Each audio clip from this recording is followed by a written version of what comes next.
Thank you, Mr. Chairman. I rise in opposition to H.R. 4498, the Helping Angels Lead Our Startups Act. This bill would make changes to investor protections under the Jobs Act that I believe are ill-advised and could lead to unintended consequences for our regulatory framework.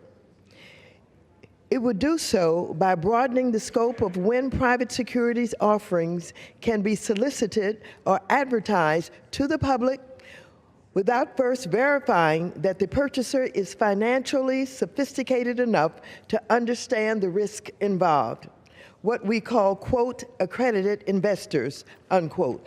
Specifically, the bill would require the SEC to amend its safe harbor rules for private placements under Rule 506 of Regulation D, so that the current verification requirements for general solicitation and advertising do not effectively apply to sales events sponsored by certain groups, colleges, nonprofits, trade associations, or angel investor groups, for example. The bill's intent is to expand the role of angel investors in capital formation, a laudable goal, but one that needs appropriate rules to ensure investors have the protection and legal recourse needed to make sound investments. And so, while the bill would limit the amount and type of information that can be communicated for these events, it would still allow companies to condition the market for their securities and offer them to any member of the public that walks in the door. Now, let me be clear. If a university wants to sponsor a so-called demo day with companies who want to pitch their ideas and products, they already can, and the entire public can attend.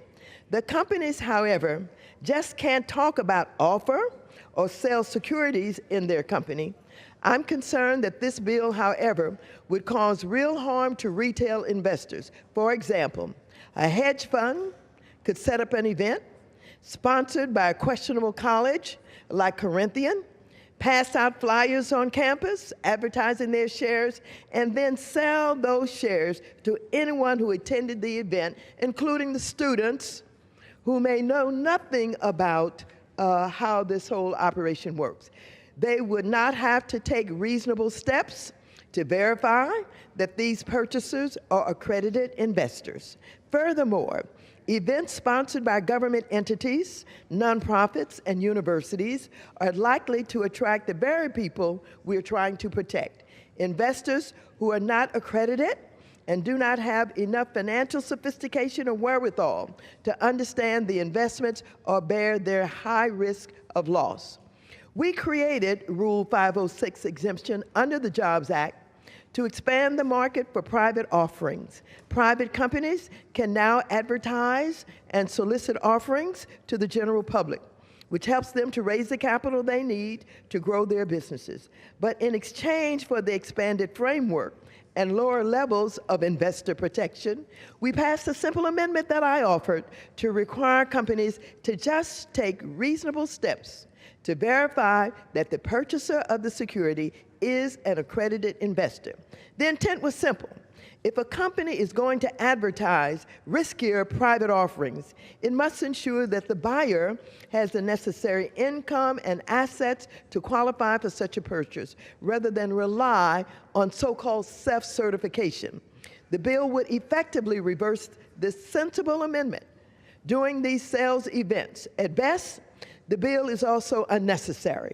The SEC has already provided relief to angel investor groups if they curate the people who attend these sales events. They have to either make sure they have a pre-existing relationship with the investor or verify their income and assets at the time of purchase, consistent with our regulatory framework. I have offered an amendment, which will be debated later today, that would codify SEC's relief and prevent harm to everyday investors. It would also limit the exemptions to operating companies, so shell companies and investment vehicles like hedge funds can't solicit potentially risky offerings to unknowing investors. These revisions to the bill would strike an appropriate balance between capital formation and investor protection, while still supporting angel investor groups. However, without my amendment, I cannot support this bill. I thank you, and I reserve the balance of my time.